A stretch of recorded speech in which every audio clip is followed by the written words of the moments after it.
안녕하세요, 임명환입니다. 지난 시간에 말씀드렸지만 세조는 정말 잘난 척하기를 좋아하는 왕입니다.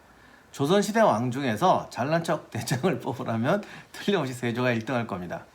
원래 조선 왕들은 그렇게 잘난 척하지 않아요. 원래 높은 데 있는 사람들이 겸손한 모습을 보여야 사람들이 더 권위도 생기고 존경도 하는 거죠. 물론 이게 겸손이 잘못돼서 권위를 깎아 먹으면 안 되지만 기본적으로 왕들은 주변에서 다 받쳐주잖아요. 의식도. 그러니까 이미 충분한 권위가 있는 사람은 그럴수록 이렇게 낮은 모습 이렇게 해가지고 배려하는 모습, 이렇게 내 좀 부족한 모습 이런 걸 보일 때 오히려 더 권위가 팍 올라가는데 세조는 이걸 못해요. 근데 이 양반이 그렇다고 리더십을 몰랐을 리도 없을 것 같은데 하여간 틈만 나면 자기 자랑을 합니다. 이런 기록은 실록이 없는데 못 봤을 수도 있어요. 나중에 한번 주위에서 실록을 찾아보도록 하겠습니다. 신하가 이제 간언을 한다고 쳐요. 전하, 이렇게 너무 이렇게 이러시면 안 됩니다.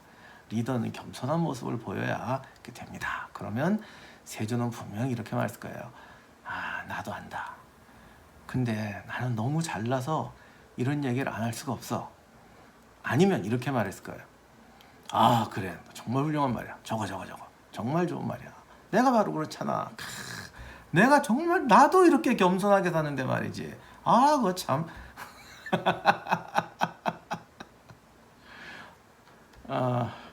저는 1번, 2번 중에 어떻게 했을까? 저는 2번에 한 표 던지겠습니다. 근데 사실 찾아보면 이런 기록도 있어요. 세조는 이제 나름대로 노력을 많이 하는 왕이기 때문에 이 저거 메모 이거 많이 합니다. 그래서 이렇게 자기가 일상 중에 뭐 이렇게 깨달은 진리가 있거나 이렇게 뭐 하다가 이거 좋다 그러면 자기가 적어놔요. 근데 여기 이런 말도 있어요. 내가 참 남보다 특별히 잘난 게 없다. 그런데 나는 항상 초지일관했고 금은보화를 멸시했겠지. 뭐 왕이 뭐 금은보화 따져서 뭐해. 나는 어려서부터 옳지 않은 일은 절대 행하지 않았다. 자, 이제 잘난 척 이야기는 그만하고 오늘의 본론 세조의 장단점에 대해서 한번 냉철하게 살펴보도록 하겠습니다. 세조는 역사에서 이제 비난도 많이 받고 존경도 받는데 세조를 비난하는 사람들은 대체로 다음 세 가지를 비난합니다. 첫째는 쿠데타를 일으켜서 조카를 죽이고 왕위를 차지했다. 두 번째는 조금 역사를 아는 분들은 외척을 키웠다.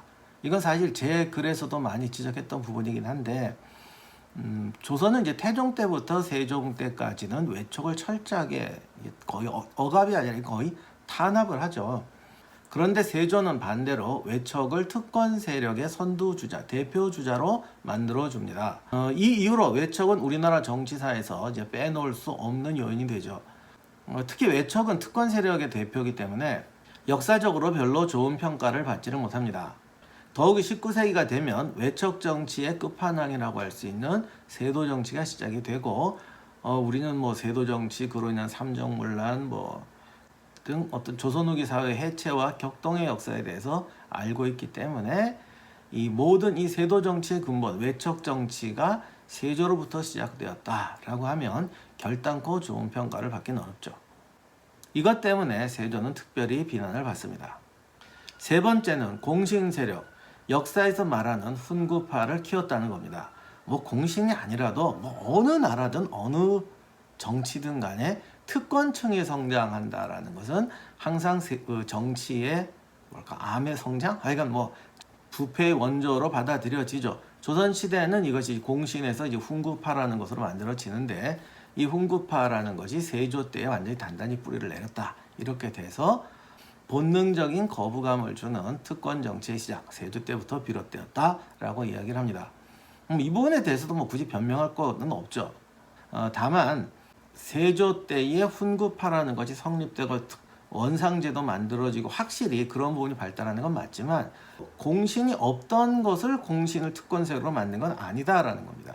그냥 간단히 말씀드리면 정도전도 공신의 특권이나 어떤 권력의 정점에 공신이 위치해야 된다는 건 부정하지 않았어요. 다만 그 공신이 정의의 권력, 정의의 방향으로 행해야 된다라고 말했던 것이죠.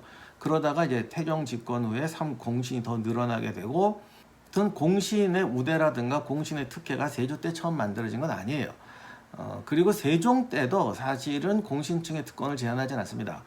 세종은 개국공신이나 정사 좌명공신 같이 어떤 정변을 통해서 만들어진 자기 친위 세력은 없었지만은 공신의 어떤 특권을 보존하고 그 공신층이 하나 이렇게 대를 이어서 자꾸 늘어나니까 그렇게 늘어나는 자체를 억제하지는 않습니다. 물론 이것은 공신의 특권을 키웠다라고 반대를 해석할 수도 있어요.